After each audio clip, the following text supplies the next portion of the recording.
Hey everyone, have you ever been scrolling online or watching the news and just felt this knot in your stomach about the state of our planet?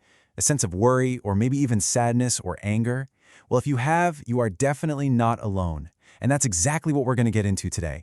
How to navigate those really complex feelings, not to get stuck in them, but to actually find a way toward empowerment.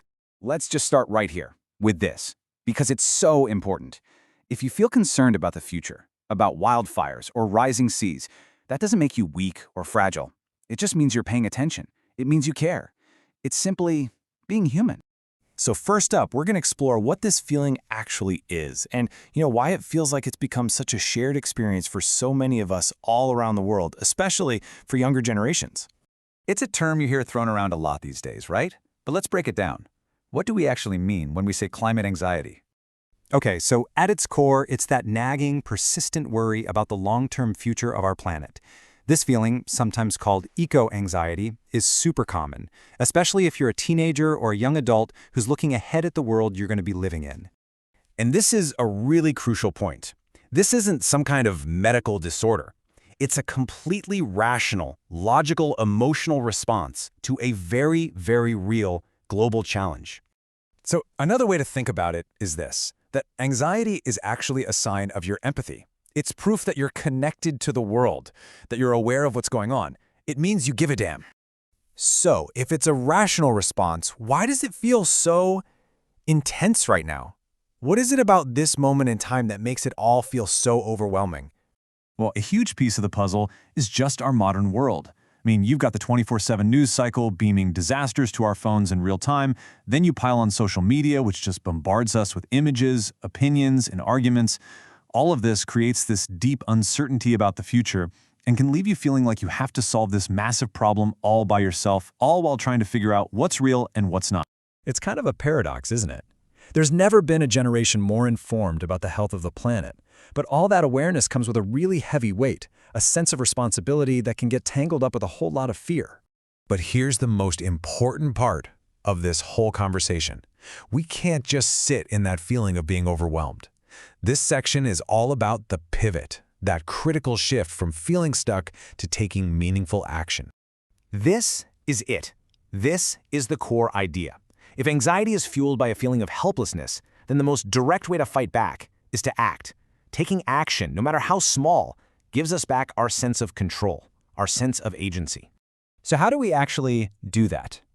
Well, first, just let yourself feel it. Acknowledge the anxiety and don't judge yourself for it. Then, and this is key, start small. You don't have to solve the whole crisis tomorrow. Just take one small, purposeful step. Every single action starts to chip away at that feeling of helplessness and helps restore that vital sense of control. Okay, let's get even more practical. Let's talk about building your mental health toolkit. Some concrete things you can do to find balance, to take care of yourself while also making an impact. And what's really cool is this idea of balance. It's not one or the other, it's both. You need inner care and outer action. So for your inner care, maybe you limit the doom scrolling or just go spend some time in nature. And for your outer action, maybe you decide to join a local cleanup. See how they feed each other? One helps you recharge so you have the energy for the other. And this is huge. We are not meant to carry this weight alone. Tackling a global problem requires collective action. And you know what? Navigating our feelings about it requires collective support. Talking about this with your friends, with your community, that is just as vital as any environmental policy. All right, so for our final section, let's talk about hope. And I don't mean hope as some passive, fluffy thing we just wait for. I mean hope as an active choice, something we decide to build together. And that choice is based on reality. It's so easy to miss the good news, but it's out there. I mean, renewable energy is growing faster than anyone predicted. Young people are leading these incredible movements that are changing the entire conversation. We're seeing real-world conservation successes, like bringing mountain gorillas back from the very brink of extinction. Progress is happening. This one is so important. That pressure to be the perfect environmentalist, it can be paralyzing. It can make you feel like if you can't do everything, you shouldn't do anything. But the secret is, the planet doesn't need a few people doing zero waste perfectly. It needs millions and millions of us doing it imperfectly. Your participation is what matters. And that really brings us full circle. Hope isn't about pretending the problems aren't real, it's about seeing the challenges clearly, acknowledging how tough they are, and then making the courageous choice to show up and be part of the solution anyway. And that choice, right there, is the most powerful thing we have.